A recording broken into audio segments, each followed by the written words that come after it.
नमस्कार मित्रांनो, आज या मालिकेमध्ये आपण पाहणार आहोत की कमळीवर आरोप केलेला असतो की चोरी केली म्हणून. कमळी म्हणते, बाबा तुम्ही तरी विश्वास ठेवा माझ्यावर. राजन म्हणतो, काय ऐकायचं आणि काय बोलायचं आहे कमळी? सोन्याच्या डब्यात सगळं या लोकांनी तुला पकडलंय तर मी काहीच बोलू शकत नाही आहे. कामिनी, रागिनी, अनिका यांना भयंकर असा आनंद झालेला असतो, कारण त्यांनी रंगेहात पकडलेलं असतं कमळीला आणि राजनसुद्धा कमळीच्या विरोधात गेला हे ऐकून तर फारच आनंदी झालेले असतात. कमळी मात्र हात जोडून राजांच्या पुढे उभी राहिलेली असते. म्हणतात, मला फार आनंद झाला होता, या घराची मोठी नात वारसदार परत आली आहे, सगळं काही मिळाल्यासारखं झालं होतं. पण पुढेही असं काय होणार आहे खरंच कल्पनाच केली नव्हती. तुला घराचे अधिकार, प्रेम सगळं सगळं देण्याचा मी प्रयत्न केला. आईचे अधिकार सुद्धा तुला देऊन टाकले कमळी. इतकं प्रेम आणि इतका विश्वास ठेवला होता, शेवटी तू काय केलं? विश्वासघातच केला ना. आता राजन सगळं काही बोलून दाखवत असतात, जे हवं असतं कामिनी रागिनीला. बरोबर कमळीच्या विरोधात गेलेलं असतो राजन, कारण त्याला तसं दाखवलेलं असतं समोर चित्र. राजन म्हणतात, सगळं तुझं होतं कमळी, मग तू का अशी वागलीस? मी काय कमी केलं म्हणून तुला चोरी करायची वेळ आली? कमळी, तू माझ्या प्रश्नाचं उत्तर दे. इकडे आता गौरीला सारखी भीती वाटत असते आणि तुळजाईला आता हात जोडून विनंती करते की तुळजाई नेमकी होतंय तरी काय? वेगळीच काहीतरी भीती जाणवतीये आणि चलबिचल होतीये. हे का होतंय कळत नाही ग तुळजाई. कमळी कोणत्या तरी संकटात आहे आणि तिला बाहेर काढायला जावं लागणार असं काहीतरी वाटतंय बघ. सारखं माझी पोरगी संकटात आहे असंच मला जाणवतंय. त्यातरी चक्रव्यूहामध्ये अडकली असंच सारखं जाणवतंय ग देवी आई. चक्रव्यूह तिच्याच माणसाने तिच्या भोवती गुंडाळलंय की ती बाहेर त्यामध्ये गुरफटत चाललीये, बाहेर तिला पडताच येत नाहीये. माझ्या कमळीला तिच्याच माणसांपासून धोका आहे ना असं वाटायला लागलंय बघ देवी आई. काय करावं आणि काय नाही काही सुचत नाहीये. तुळजाई, तू एक वेळ माझा जीव घे पण माझ्या कमळीवर कोणतंच संकट येऊ देऊ नको. तुळजाई, एवढं ऐक ग. तरू म्हणते, देवी आई तुझ्या पुढे हात जोडते, माझ्या कमळीला सुखात ठेव आणि सगळ्या संकटातून बाहेर काढ. बिचारी तळतळून देवी आईला विनंती करत असते की माझ्या कमळीला काहीच होऊ देऊ नकोस. आता कामिनी आगीत तेल ओतण्याचं काम करत असते. इकडे राजन, एवढ्या प्रेमात बोलून जमणारे का रे? आणि एवढ्या प्रेमाने बोलून होतोय होय? एवढा प्रेमाने एवढं गायवरून काय सांगतोय रे? ती गरीब गायन पोटात पाय की काय? अरे ती पोहोचलेली पोरगी, पोहोचलेली. राजन, जरा मोठ्या आवाजात बोल तिच्याशी. ती चूक कबूल करत नाहीये, कळलं का? आणि का म्हणते, एक्झॅक्टली मलाही तेच म्हणायचं. ग्रॅनी आजी, चूक नाहीये, क्राईम क्राईम. छापने काय केलाय? क्राईम. चोरी करणं क्राईम आहे ना, मग तिने तो केलाय. ती म्हणते, हो हो हो अनिका बेटा, अगदी बरोबर. आपल्या घरामध्ये चोरी करणं हा गुन्हाच केलाय तिने. गुन्ह्यालाही शिक्षा झालीच पाहिजे कामिनी म्हणते. आणि गुन्ह्याला काय शिक्षा असते? आणि का म्हणते, पोलिसांकडे देऊन टाकायचं, दुसरं काय? बाहेरच्या जगात ग, या कामिनीच्या जगामध्ये वेगळंच काहीतरी असतं. तिथे कामिनीचं राज्य, तिथे गुन्हेगाराला शिक्षा होते म्हणजे होतेच. ती शिक्षा तेव्हाच्या तेव्हाच होते. आता बघा शिक्षा कशी होते. कामिनी आता उठते रागाने आणि कमळीचा हात पकडलेला असतो, जोरात तिला अशी खेचून उठवते. रागिनी मात्र सगळ्या याच्यामध्ये हसत असते, तिला फार आनंद मिळत असतो. पटकन अशी कमळीच्या कानाखाली दिलेली असते या कामिनीचे, मागचा पुढचा काहीच विचार करत नाही आणि सनकन अशी कानाखाली वाजवलेली असते. जन मात्र पटकन उभे राहतात आणि अन्नपूर्णा आजीला तर असा राग आलेला असतो ह्या कामिनीचा. रागिनीने टाळी वाजवलेली असते आनंदाने की यस, हेच हवं होतं. हे म्हणते, आम्ही चोरी करत नव्हतो. कामिनी म्हणते, खरं बोलायचं, खरं बोलायचं. कामिनी म्हणते, तू चोरी केली आहेस आणि हे कबूल करायचे तुझ्या तोंडाने. दुसरी कानाखाली दिलेली असते. कामिनीने मुद्दाम सणासन सणासन कमळीच्या कानाखाली ठेवत असते. रागिनीला, अनिकाला फार आनंद मिळत असतो. राजनला खूप वाईट वाटत असतं की कमळीला इतकी तुच्छ वागणूक देते, सणासन तिच्या कानाखाली ठेवून देते. तिसऱ्यांदी कानाखाली दिलेली असती, तुझ्यासारख्या गरीबड्या भिकारड्या पोरी चोरीच करणार, दुसरं काय करणार? बोल कर, तू चोरी केलीयस म्हणून. कमळी सुद्धा धीट असते, मान्य करायला तयार नसते, कारण तिने चूक केलेलीच नसते. चौथ्यांदी मारायला लागलेली असते तेव्हा कमळी हात पकडते आणि कामिनी आजी, मी काहीच केलेलं नाहीये, तुम्हाला परत एकदा सांगते मी. अन्नपूर्णा आजीला त्रास होतोय, मला मारू नका प्लीज. म्हणते, असं मारू नको, मग कसं मारू? डायरेक्ट तिने खाली ढकलून दिलेली असते कमळीला. कसं मारू ग मग? तू सांगणार का आता? करू नको, तुझी आरती करू का गे? अनिका आणि रागिनी मस्तपैकी आनंद घेत असतात, हाताची घडी घालून त्या हसत असतात कमळीवर. काय करायचं हे सांगणारी तू कोण ग? ए भिकारडे. कमळी म्हणते, आजी आम्ही चोरी केलेली नाहीये, खरंच आम्ही चोरी केलेली नाहीये. कामिनी तिला परत पकडते आणि घट्ट असं तिचा हात पकडून ठेवते. ती म्हणते, तिच्याशी काय बोलते? माझ्याशी बोल ना. तिला ऐकायला येत नाही की बोलता येत नाही. मी म्हणते, कामिनी आजी बस, आमच्या घराचा प्रश्न आहे, आम्ही सोडवू. बाबांना समजून सांगायचंय आणि आमच्या घरातला आम्ही सॉल्व्ह करू, तुम्ही सांगण्याची गरज नाहीये. कमळीच्या कानाखाली ठेवून दिलेली असते. चौथी, काय सॉल्व्ह करणार आहे का तुमच्यात? कामिनीला बरोबर चान्स मिळालेला असतो. कमळीला आत्तापर्यंत जेवढा कमळीने कामिनीला त्रास दिला त्याचा बदला घेण्याचा, आणि ती खरंच बदला घेत असते. 4-5 तिने कानाखाली ठेवून दिलेले असतात. ती म्हणते, काय समजवायचंय गे? दागिन्यांवर माझ्या अनिकाचा सुद्धा अधिकार आहे आणि हे दागिने चोरून तिचा हक्क चोरायला निघली होतीस होय. परत कामिनीने 5व्यांदा कानाखाली दिलेली असते. ह्या कमळीच्या मुद्दाम सणासण कानाखाली लगावत असते. पूर्ण आजीला इतका त्रास होत असतो, इतका त्रास होत असतो. खूप मारलेलं असतं ह्या कडू आजीने कमळीला. लाथाबुक्क्याने सुद्धा मारलेलं असतं. राजनकडे निंगी गेलेली असते की वाचवा राजन सर, निंगे चोरी म्हणजे गुन्हाचे, मी काहीच करू शकत नाहीये. आणि चांगला चान्स साधून घेत असते. अगदी लाथा मारून मारून ह्या कमळीला तिने मारलेलं असतं. अन्नपूर्णा आजीला इतका त्रास होत असतो, इतका त्रास होत असतो. मी आता रडत रडत अन्नपूर्णा आजीकडे जाते. आजी मी खरंच चूक केलेली नाहीये, मी चोरी केलेली नाहीये, तुम्हाला तर माहिती आहे ना. मी म्हणते यांना सांगा ह्या मला मारताय, वाचवा मला की मी चोरी केलेली नाहीये. तुम्ही बोललात तर ह्या नक्कीच मला सोडू शकता. राजन फक्त बघत उभा राहिलेला असतो, तो काहीच म्हणत नाही. की कसं करताय, चोरीचा आळ माझ्यावर टाकताय, बघा ना आजी.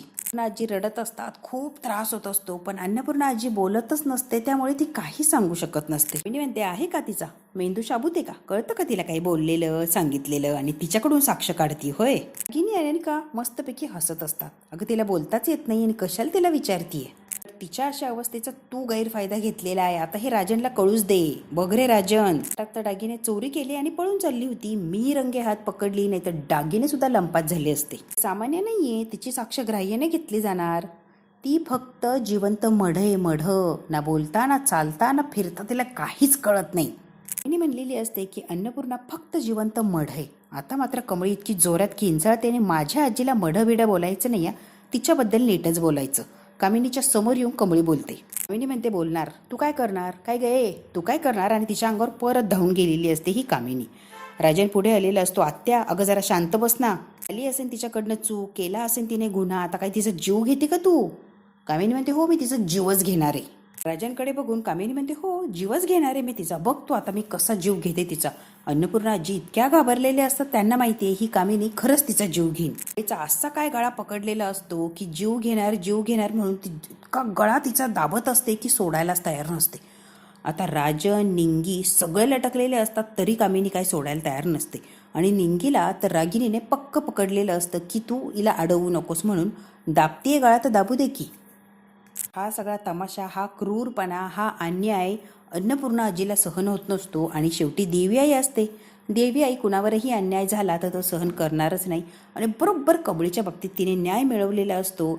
आणि अन्नपूर्णा आजीची तगमग तळतळ सगळं काही बघून देवी आई तिच्या अंगामध्ये एक वेगळीच शक्ती अशी संचारते. अन्नपूर्णा आजी उठण्याचा प्रयत्न करतात, चालण्याचा प्रयत्न करतात आणि देवी आईच्या आशीर्वादाने ते सगळं काही व्यवस्थित होत असतं. तिचा असा काय गळा पकडलेला असतो की ती डोळे बंद करायला लागलेली असते. कमळी अगदी जीवच चाललेला असतो, इतकं पक्क तिला पकडलेलं असतं. निंगीला अनिकाने आणि रागिनीने पकडून ठेवलेलं असतं. राजन खूप प्रयत्न करतात की मारू नको, कमळीला मारू नको, तरी पण कामिनी तिला काही सोडायला तयार नसते. शेवटी अन्नपूर्णा आजी आता उठायचा प्रयत्न करतेच. अन्नपूर्णा आजी खूप तगमग करत असतात आणि उठण्याची धडपड करत असतात.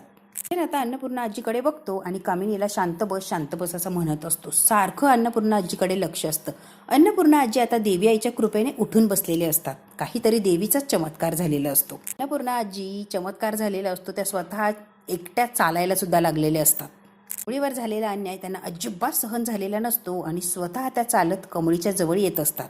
अन्नपूर्णा आजी आता शेवटी चालत येते आणि कमळीला ढकलते. कमळीला या जीव घेण्या प्रवासातून तिने वाचवलेलं असतं आणि शेवटी कामिनीचा हात असा घट्ट पकडलेला असतो. कामिनीची आता बोलतीच बंद झालेली असते की अन्नपूर्णा आजी उभी राहिली आणि घट्ट असा कामिनीचा हात पकडला. अगदी कामिनी बघतच थांबलेली असते. अन्नपूर्णा आजीकडे बघते कामिनी. अन्नपूर्णा आजी की डोळ्यामध्ये रक्त संचरल्यासारखी रागवलेली असते आणि सनकन अशी कामिनीच्या कानाखाली ठेवून देते. आता राजनचा, कमळीचा, निंगीचा जो प्लॅन असतो तो सक्सेस झालेला असतो. राजनच्या चेहऱ्यावर इतका आनंद आलेला असतो आणि कमळीला तिचा गळा पकडल्यामुळे खूप तहान लागलेली असते किंवा कोरड पडलेली असते. निंगी आता पाणी शोधत असते. कमळीला पटकन पाणी प्यायला द्यायचं असतं. अन्नपूर्णा आजी अजून सुद्धा कामिनीकडे रागानेच बघत असतात. इतकी घाबरते आणि पटकन लांब जाऊन लपते. अन्नपूर्णा आजी म्हणते खबरदार कामिनी, नातीच्या अंगाला जर हात लावला तर खबरदार. इतका आनंद होतो आजी म्हणून ती पटकन अन्नपूर्णा आजीच्या जवळ जाते. घट्ट अशी मिठी मारते. अन्नपूर्णा आजीला खूप आनंद झालेला असतो. जेवढा आनंद कमळीला झाला तेवढाच राजनला सुद्धा झालेला असतो. कामिनीची मात्र बोलती बंद झालेली असते आणि शर्मेने मान खाली घालते ही कामिनी. रागिनीने सोफ्यावर बसून घेतलेलं असतं. तिला उठावंसं सुद्धा वाटत नाही हा सगळा चमत्कार बघून. मी म्हणते आजी तुम्ही खरंच बऱ्या झाला, मला लय भारी वाटतंय बघा. मी म्हणते मी म्हटलं होतं ना आपल्या आजी बऱ्या होणार, आपला प्लॅन सक्सेस झालाय राजन काका, प्लॅन सक्सेसफुल झालाय. खूप म्हणजे खूप आनंद होतोय मला. या तिघींच्या मात्र आता डोक्याला चक्कर बसण्याची वेळ आलेली असते की हा सुद्धा प्लॅनच होता सगळं घडवून आणण्यासाठी. गिनी म्हणते प्लॅन कसला प्लॅन? मी म्हणते तुम्हाला काय वाटलं चोरीच्या आरोपामध्ये मला अडकवण्याचा प्लॅन तुमचा होता? नाही, हा प्लॅन माझाच होता, तुम्ही माझ्या प्लॅनमध्ये अडकलात. कमळी म्हणते हा सगळा प्लॅन आम्हीच रचला होता. का सांगू का? डागिने बघून आमच्या खोलीत झोपायला चाललो, कामिनी आजीचं दार बंद होतं. निंगीला नाही म्हटलं तरी कामिनी आजीच्या दाराला तिने कान लावला आणि तुमचा सगळा प्लॅनिंग तिने ऐकला होता. सुद्धा मागेच होते, सगळं काही ऐकलं होतं, तुमचं जे चाललं होतं ते. हे डागिने आपल्यासाठी महत्वाचे नाहीच ग. कामिनीने प्लॅन रंगवलेला असतो, सगळा कमळीने आणि निंगीने ऐकलेलं असतो आणि बरोबर त्याच्या विरुद्ध त्यांनी केलेलं असतं. सगळं काही तिला आठवत असतं. जे कामिनी रागिनी अनिका बोलला ते सगळं कमळीला अगदी स्पष्ट असं आठवतं. कामिनीने जे काही प्लॅन केला सगळा काही अगदी मन लावून ह्या कमळीने आणि निंगीने ऐकलेला असतो. बरोबर तिचाच प्लॅन तिच्यावर उलटवलेला असतो. कमळीने इतका विचार केलेला असतो. हे कमळीने निंगीने जे कामिनीचं बोलणं ऐकलेलं असतं त्यावर खूप विचार करते आणि यांना कसा धडा शिकवायचा यासाठी तिने आता डोकं लढवलेलं असतं. आतापर्यंत कामिनी रागिनी अनिका यांना असं वाटत असतं की निंगीला आणि कमळीला त्यांनी फसवलं यांच्या प्लॅनमध्ये, पण खरं तर कमळीने तर तिघींनाच अडकवलेलं असतं आणि अन्नपूर्णा आजीला बरोबर व्यवस्थित करून घेतलेलं असतं तिघींकडून. यांनी कमळीवर इतका अन्याय केलेला असतो की तो आजीला सहन होत नाही आणि आजी अगदी पहिल्यासारख्या बऱ्या होतात. आता कमळी सगळंच काही कामिनीला सांगायला लागलेली असते की नाही तुम्ही चोरणार आणि आमच्यावर टाकायचा असाच प्लॅन केला, बरोबर ना कडू आजी? अनिका जेव्हा रात्री तिच्या मैत्रिणीबरोबर या प्लॅनबद्दल बोलत होती तेव्हा निंगी तिथंच होती गार्डनमध्ये, त्यामुळे तुमचा पुढचाही प्लॅन आम्हाला कळाला होता. निंगी पळत आली आणि सगळं काही प्लॅनिंग मला सांगितला. तेव्हाच ठरवलं की काहीही करायचं आणि हे दागिने वाचवायचे म्हणजे वाचवायचे तुमच्या तिघींच्या तावडीतून. कमळी म्हणते आम्हाला माहिती होतं कामिनी आमच्या दाराच्या बाहेर उभं राहून सगळं काही आमचं प्लॅनिंग ऐकतीये आणि आता बरोबर त्याच्या विरुद्ध ती काहीतरी करणार, म्हणून आम्ही जरा अजूनच मोठ्याने बोलत होतो जेणेकरून आजीला सगळाच प्लॅन कळू दे. आम्ही हे दागिन्यांसाठी केलेलंच नाहीये, त्यामुळे प्रश्नच येत नाही काही. त्यामुळे म्हणते आम्ही जे केलंय ना ते फक्त आणि फक्त आजी बऱ्या व्हाव्यात यासाठी हा प्लॅन रचला होता आणि आमचा प्लॅन एकदम परफेक्ट झालाय. अन्नपूर्णा आजी बऱ्या झाल्यात. होय की नाही बाबा? राजन म्हणतात हो अगदी बरोबर. डॉक्टर अन्नपूर्णा आजीला तपासायला आलेले असतात तेव्हा ते म्हटलेले असतात की यांचे बरे होण्याचे चान्सेस आहे, पण ते रिस्पॉन्स का करत नाहीये हेच मला कळत नाहीये. तेव्हा राजनला आणि कमळीने त्याच वेळेला एक प्लॅन रचलेला असतो. डॉक्टर सांगतात त्याप्रमाणे राजन आणि कमळी वागतात आणि आत्ता तसं त्याने वागून किंवा तो ड्रामा करून अन्नपूर्णा आजी अगदी परफेक्ट नीट झालेले असतात. कमळीने डॉक्टरांशी काय बोलणं झालं हे सुद्धा कामिनी रागिनी अनिका यांना सांगून टाकलेलं असतं. त्यावेळेला कमळीने डॉक्टरांना सांगितलेलं असतं की मला जरा जरी त्रास झाला तर ते रिस्पॉन्ड नक्कीच करतात. मग डॉक्टर म्हणतात याच गोष्टीचा फायदा घ्या आणि त्यांच्या बुद्धीला चालना द्या किंवा त्या उठतील किंवा काहीतरी प्रतिकार करतील असं वातावरण निर्माण करा. बरोबर कमळीने स्वतःच्या डोक्याला ताण दिलेला असतो आणि सगळं काही हे घडवून आणलेलं असतं आणि कमळीचा प्लॅन कामिनीच्या प्लॅनपेक्षा सुद्धा परफेक्ट झालेला असतो. म्हणतात डॉक्टरांनी आईच्या तब्येतीत सुधारणा व्हावा यासाठी काही गोष्टी करायला लावल्या होत्या आम्हाला, पण काय करायचं कसं करायचं हे सुचत नव्हतं. बरोबर आम्ही डोकं लावून ते सुचवलं. आता राजन सांगतात की त्या दोघी जणी माझ्या रूममध्ये आल्या आणि मग आम्ही कसा प्लॅन केला. राजन सुद्धा हो म्हणतात त्या प्लॅनसाठी. राजन म्हणे हे संकट जे आलं होतं कमळीवर आणि निंगीवर ते आईच्या समोर मोठं करायचं होतं आणि त्या संकटाचा बरोबर आईवर परिणाम झाला. तुम्हाला तर दिसतंच आई बरी झालीये. त्यामुळे म्हणते कडू आजी तुम्ही मला आता जेवढं त्रास दिलाय जे काय बोललाय ना सगळ्या गोष्टींची परतफेड बरोबर करून घेणार, तुम्ही फक्त आता बघतच राहा. कामिनीने असं काही तोंड सोडून दिलेलं असतं की कमळीच्या कानाखाली नाही तर स्वतःच्याच कानाखाली मारून घेतल्या असं कामिनीचं तोंड झालेलं असतं अगदी बघण्यासारखं. राजन म्हणतात तिघींना अगदी शेवटची वॉर्निंग आहे, परत कमळीच्या विरुद्ध काही कट रचला तर पोलिसांच्या ताब्यात तिघींना देईन, अजिबात मागचा पुढचा विचार करणार नाही. मला वाटतं तुम्हाला समजलं असेल, आता परत कमळीच्या नादाला लागायचं नाही. कमळी जाते आणि अन्नपूर्णा आजीला घट्ट अशी मिठी मारते.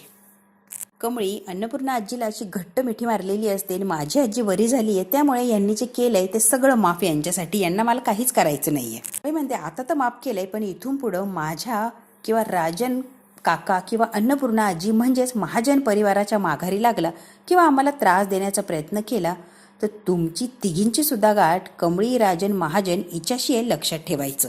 मी तुम्हाला काही सोडत नसते. हिने सुद्धा असे काही तोंड सोडून दिलेली असतात की सगळ्यांना एक एक लगावली अशीच तोंड झालेली असतात. अन्नपूर्णा आजी राजन कमळी देवी आईच्या समोर उभे राहिलेले असतात आणि देवी आईचा आशीर्वाद घेत असतात. पिंगीने आजोबांना सुद्धा आणलेलं असतं आणि सगळेजण मिळून देवी आईचा आशीर्वाद घेत असतात. अन्नपूर्णा आजी देवी आईचा आशीर्वाद घेतात आणि राजनला पहिला प्रश्न विचारतात, कमळी खरंच माझी मोठी नाते का राजन? या तिघी सुद्धा लांबून ऐकत असतात. अन्नपूर्णा आजी राजनला काय विचारताय? राजन अन्नपूर्णा आजीचे हात पकडतात. खरंच तुझी कमळी मोठी नाते, विश्वास ठेव माझ्यावर, मी खोटं का बोलेन? कामिनी, रागिनी, अनिका तिघी उभे असतात. त्यांच्यात बलतात की बघ की म्हातारी तिच्यावर शंका घेतीये, खरंच तिची नाती घेऊ दे की शंका. अन्नपूर्णा आजी आता कमळीची उलट तपासणी घेत असतात. तिला प्रश्न विचारत असतात. राजन म्हणतात शिक्षणासाठी गौरीने कमळीला मुंबईत आणलं आणि त्याच वेळेला त्यांचा ऍक्सिडेंट झाला. हॉस्पिटलमध्ये जातानाच गौरीने सगळं काही सत्य मला सांगितलं होतं. कामिनी म्हणते राजनचं गौरी पुराण काय संपत नाहीये, काय पघळ लावलाय तिचा. अन्नपूर्णा आजी म्हणते माझ्या नातीच्या हातावर एक जन्मखून आहे, ती मला दाखव. अन्नपूर्णा आजी स्वतः कमळीचा हात बघतात तर ती जन्मखून असते कमळीच्या हातावर. मात्र अन्नपूर्णा आजीची खात्री पटलेली असते ती जन्मखून बघून. अन्नपूर्णा आजीची खात्री पटलेली असते की कमळीच राजनची मुलगी आणि माझी नात. म्हणते कसा योगायोग आहे की बरोबर ती जन्मखून निघाली आणि यांनी विश्वास ठेवला. अन्नपूर्णा आजी म्हणतात खूप वर्ष वाट पाहिली ग, शेवटी आत्ता भेटली आहेस मला. अन्नपूर्णा आजी खूप काही बोलत असतात कमळी बरोबर. अन्नपूर्णा आजी रडत असतात. माझी मोठी नात जिवंत नाही हे कळल्यावर मी तर संपूनच गेले होते. काहीच सहन करायची माझ्या ताकद नव्हती. आता मात्र कुणीच मला काही सांगू नका किंवा काही माझ्यापासून लपवून सुद्धा ठेवू नका. राजन म्हणतात आई तुला काही पुरावे हवेत का? अन्नपूर्णा आजी म्हणते नाही, मला कसलेच पुरावे नकोत. माझी खात्री पटली आहे, हिच्या हातावर जन्म खून आहे, ती माझ्या नातीच्या हातावर होती. त्यामुळे राजन कोणत्याही पुराव्याची मला गरज नाही. आणि अन्नपूर्णा आजी खूप रडत असतात. अन्नपूर्णा आजी म्हणते गुरुजी सुद्धा सांगत होते की तुमची नात इथे जवळच आहे, तेव्हाच कमळी इथे आलेली होती. तुमची नात तुमच्या आसपास आहे, गुरुजी मला सारखं सांगायचे. सगळं तो देवळातला प्रसंग अन्नपूर्णा आजीला आणि कमळीला सुद्धा आठवत असतो. जी मोठी नात जिवंत आहे याचे अनेक इशारे देव मला देत होता, तेही सारखंच. अन्नपूर्णा आजी खूप रडतात आणि कमळीला घट्ट अशी मिठी मारतात. अन्नपूर्णा आजीने कमळीला घट्ट अशी मिठी मारलेली असते आणि बाळा मला सोडून तू आता कुठेच जायचं नाही, मी तुला कुठे जाऊच देणार नाही. अन्नपूर्णा आजीने कमळीला इतकं घट्ट पकडलेलं असतं की रागिनी, कामिनी, अनिका यांना इतका त्रास होत असतो आणि वाकडं तोंड करून कमळी आणि अन्नपूर्णा आजीकडे बघत असतात. बघू आता या आज्या नात्यांचा जो आनंद आहे तो रागिनीला सहन होणार का, की रागिनी परत काहीतरी कटकारस्थान करणार आणि कमळीला अन्नपूर्णा आजीला वेगळं करण्याचा प्रयत्न करणार. हे जर बघायचं असेल मित्रांनो काय होणार तर आपल्याला बघायला लागणार पुढच्या भागात काय होतं अगदी थोडक्यात. ऋषी आता साधनाला म्हणतो बघितलं का, जिथे औषध गोळ्या कामाला आल्या नाही तिथे विल पॉवर कामाला आली. इतकं काय त्यांच्यामध्ये शक्ती होती किंवा वेगळंच काहीतरी बंधन होतं की बघा ना काय कॉन्टॅक्टनी त्या दोघी सुद्धा एकमेकींना इतक्या बांधल्या गेल्या की साधना मावशी ॲटोमॅटिक आपल्या अन्नपूर्णा आजी बऱ्या झाल्या. इकडं मात्र अनिका रागिनीला आणि कामिनीला म्हणत असते आजी जेव्हा वेड्यासारखी अगदी पडून होते तेव्हा तुम्ही तिला काय काय टॉर्चर केले आठवतंय का? आता ती सगळ्याचा बदला घेणार. आता कामिनी खरंच घाबरलेली असते. अन्नपूर्णा आजी आणि कमळी एकत्र झाल्या तर आपल्यासाठी फार धोक्याची अशी गोष्ट आहे. इकडे आता अन्नपूर्णा आजीने कमळीचा हात पकडलेला असतो आणि तुला कल्पना सुद्धा नाहीये तुझ्या येण्याने काय झाले किंवा काय घडणार आहे. इतकी वाट बघत होते या क्षणाची, शेवटी तो क्षण आला आणि माझी मोठी नात मला मिळाली. तुला काय हवंय, तू जे मागणार ते मी तुला देणार, माग मी तुला देते. कमळी म्हणते खरंच मागू देणार का? अन्नपूर्णा आजी म्हणतात हो तू माग मी तुला देणार. कमळीने आता कानात सांगितलेलं असतं काय हवंय कमळीला. कमळीने जे काय अन्नपूर्णा आजीला मागितलं ते मागितलं असतं, त्यामुळे अन्नपूर्णा आजी कमळीकडे एकटक बघत थांबलेली असते की कमळीने असं काय मागितलं की अन्नपूर्णा आजी फक्त कमळीकडेच पाहते. बघू आता नेमकी कमळीचं काय मागणं आहे अन्नपूर्णा आजीकडे. हे जर बघायचं असेल तर बघायला लागणार पुढचा भाग. हा भाग इथेच संपला. व्हिडिओ आवडल्यास लाईक, शेअर, सबस्क्राईब नक्की करा. धन्यवाद.